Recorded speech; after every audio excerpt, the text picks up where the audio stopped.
Lukolas LT truputį atsilankymas. Mačio, blėt. Wow, turime tokį smartą.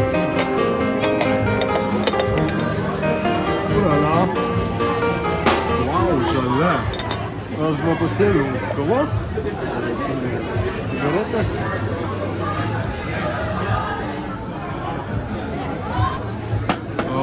Tuoj padegustuosime. Buvome sutikę narkomaną, galbūt dilerį. Taip. Jis mums kėlė įtarimą dėl mūrimų juodų odinių pirštinių. Taip. Nešamo paketuko ir įtaraus sudėjimo. Taip, Elksonas. Vilkėjo kapušoną ir mus sekė. Ir taip pat sekė iš pastos kitos grupės. Buvo labai įdomus. Labai įtaru. Tai va, kelionė po Latviją tęsęs.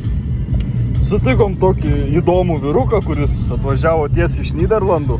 Taip, apturėjome inteligentišką pokalbį, aptarėme, kad Šiauliai yra kaimas, jo žodžiais. O jo miestas yra, Bibi žino kur, ką jis sakė? Jo miestas yra apylinkė čia kažkur. Jo.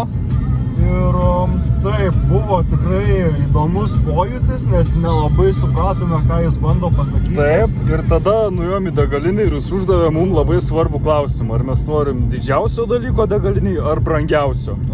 Aš parinkau brangiausią, su tikslu, kad jis mums nieko nepirktų, nes aš 30 kartų tikriausiai prašiau, kad nieko nereikia, kad nieko nepirktų. Taip. Nes, šiek tiek neadekvatus galbūt žmogus buvo, bet gavom visgi AdBlue. Taip.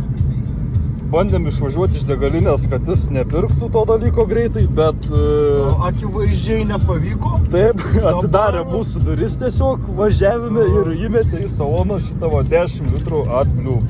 Dabar savo Lexusą benzininį pirksiu AdBlue, nes turiu. 10 litrų. 17 eurų, bet to kainavo šitas dalykas, nes jam juokinga buvo. Ką galėjo iš jo kalbėsenos ir tokio greitokių judėjimo spręsti, kad jis yra pavartojęs. Mes nežinom. Ir matėm su tokiu raudonu, kas ten, Jaris? Ten buvo Peugeot, man atrodo. Peugeot. Bet tie mažiukai. Nu, tokia mažytė mašinytė ir buvo pilnai aprasojus viduj. Buvo nejauku, bet labiau juokinga. Taip, ir truputį gaila žmogaus, nes jis matos nežino, ką daro ir turbūt gal gailėsis rytoj ar poryt, kad tiesiog taip pinigus taško. Aš labiausiai gailiu savęs, nes negalėjau nusipirkti čiuros ir ramiai pavalgyti. Ir tuo pačiu negavau energetinio.